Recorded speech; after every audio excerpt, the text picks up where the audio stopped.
Greetings, YouTubers. Jason with HOJ Forge. Got a question from a gentleman named Joseph who got a hold of me through the contact thing on my website, asking me about the belt grinder that I use. Now, originally, when I built this, I wanted to do a video on it, and it didn't work out because it took me, I want to say, about 6 weeks, maybe even a little longer, to put it together, because I was doing it in the middle of winter, and it just gets a little cold out here in the garage when you know, it's 10 below out. So I'd only work on it a half hour at a time, then have to go in and warm up, or go, you know, fire up the forge and do something around the forge where it gets a little warmer. And over that 6 weeks, the video just came out really choppy. It really didn't show anything good. It wasn't helpful, and so I never bothered to do anything with the video. But Joseph was asking about it, and I thought, well, you know, I could do a video like I did with my forge.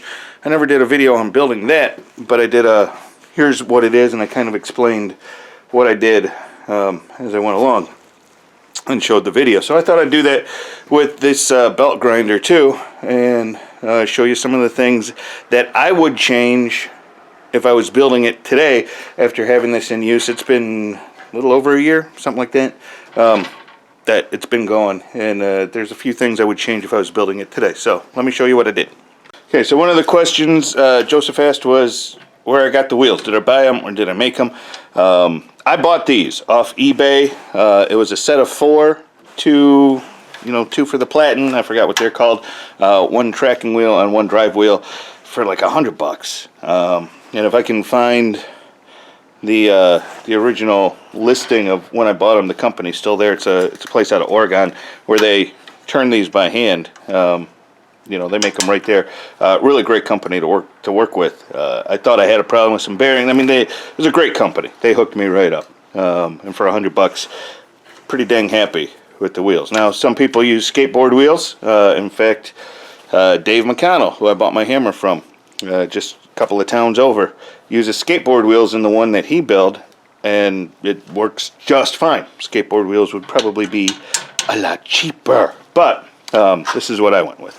So that answers that. Another question Joseph asked was to get some details on what I did for the tracking mechanism here. Here, let me take the spring off.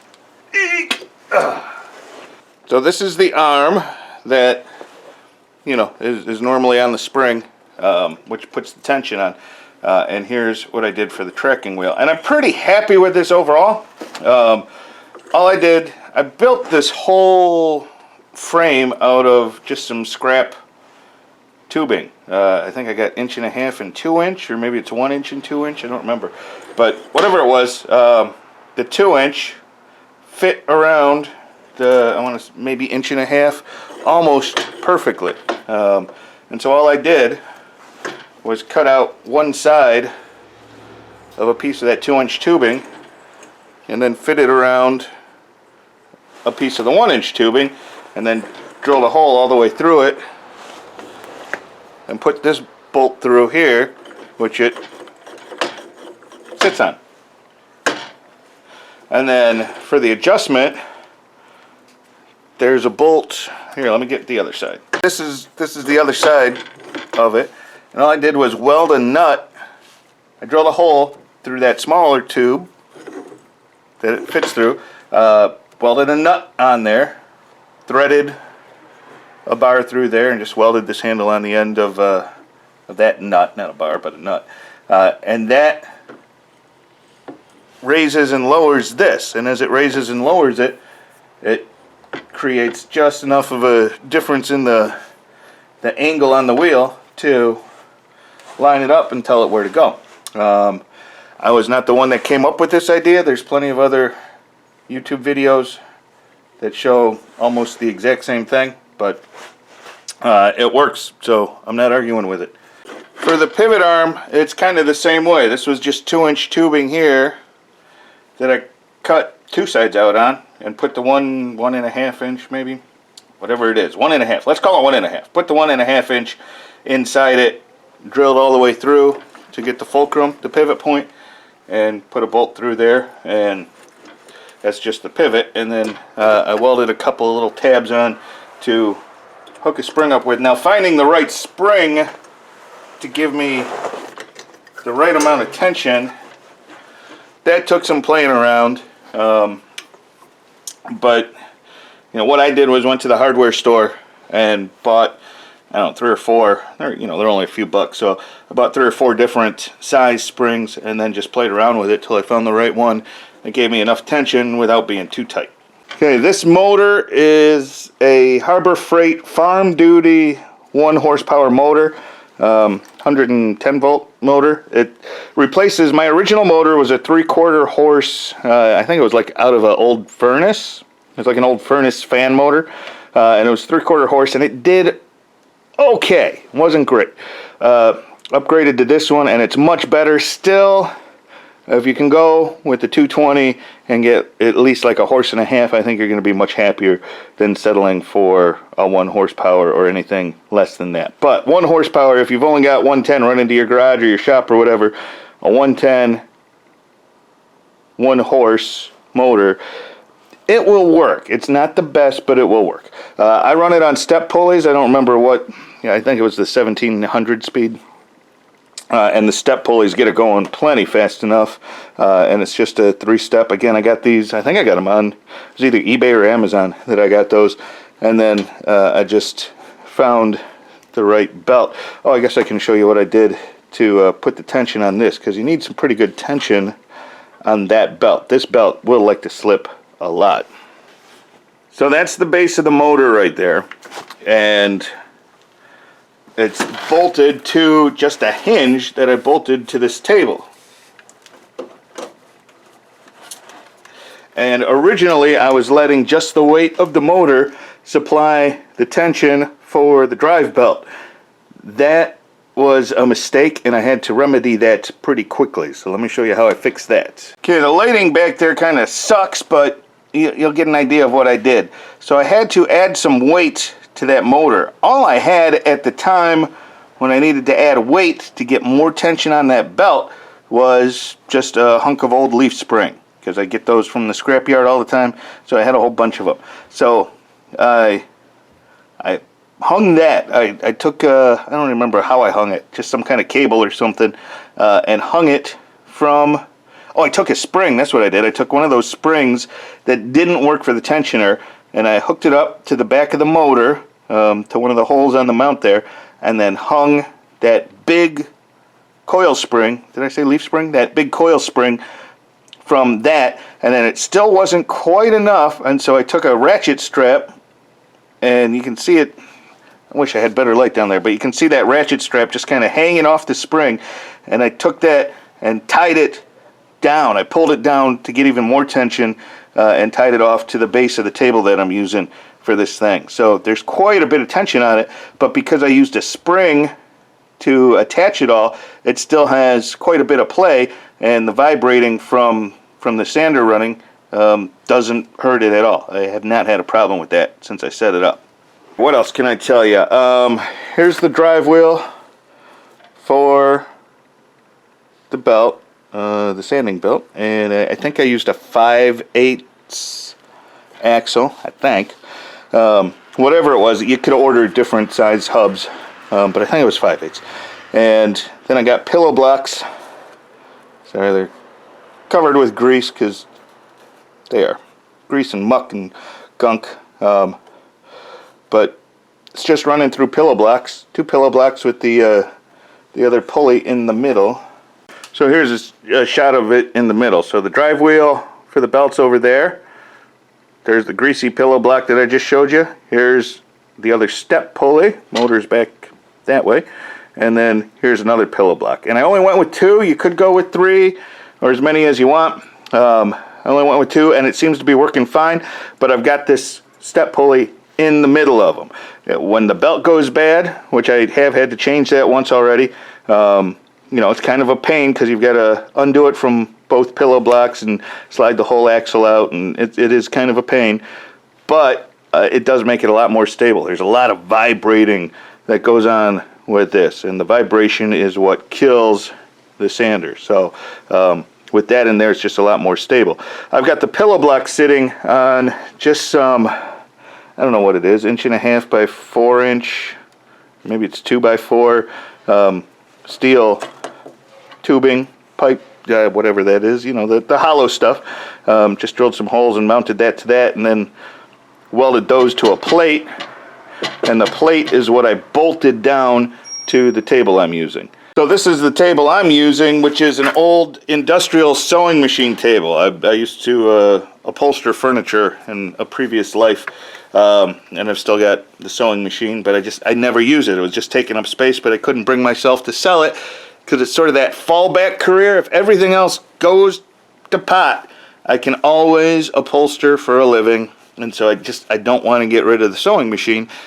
But it's also just kind of taking up space. So I pulled the head off, and I've got that set aside in storage, wrapped up, and I'm just using the table. And so all I did was after I welded everything, you know, I built the frame, welded it to a steel plate, and I've just got this bolted down to that table. So if I ever need to move it, I can just take it off and move it to a different table, take it off, and bolt it to my workbench. You know, everything's done on this metal plate, and I'm just using the table as a table that it's bolted to. For this I forgot what this is, the platen attachment, platen attachment. I cut that groove just so I could tilt this different ways if I wanted to. I have never ever had to do that. Again, I've only been using this thing, it's only been in operation for a year, but I've never loosened that up to move it. So was it a huge waste of time to do that? That took me, you know, working half an hour at a time, that took me like 3 days to file that all out of there. So yeah, that was a huge waste of time. The platen itself, you know, it's an okay design. I've just got it, you know, can I get a backwards look at that? A little tough to get the camera angle in here, but I've just got these 2 flat bars running to a piece of angle iron that I welded together. These are my adjustment for what depth I want in relation to the wheels. And then the platen itself was just a 2-inch wide piece of scrap I had, just mild steel, that I welded to that angle iron. So, yeah, I may have smoothed it out a little bit. I definitely rounded off the edges on the top and bottom, but I don't think I really did anything else to it. Yeah, I mean, it's gotten shiny over the course of time using it, but I think I just I think I started with it with just the forge scale that was on it from the factory. And then that platen attachment is hooked up again. This is the 2-inch tube, and this is the 1.5 inch tube, and it just slides in there. And then I use the same, I just drilled a hole, welded a nut on there, you know, spin the bolt down through the nut, and it just kind of holds everything in place.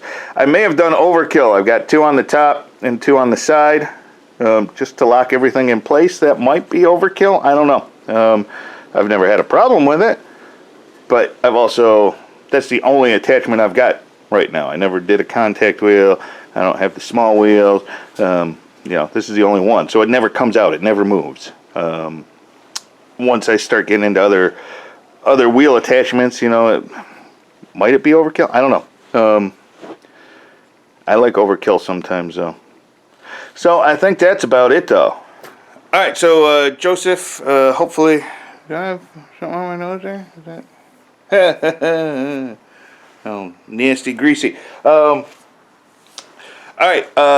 Hopefully that answers the questions. You know, I can't say my design. I wish I had planned it out ahead of time. All I did was go online. I found as much info as I could and read up on it for, I don't know, 2 or 3 months, and just sort of got an idea in my head of where I wanted to go. And then as I was working on it, I just sort of made it up as I went along. Unfortunately, that is one of my bad habits, is not planning ahead and just saying, yeah, let's just start, we can do it.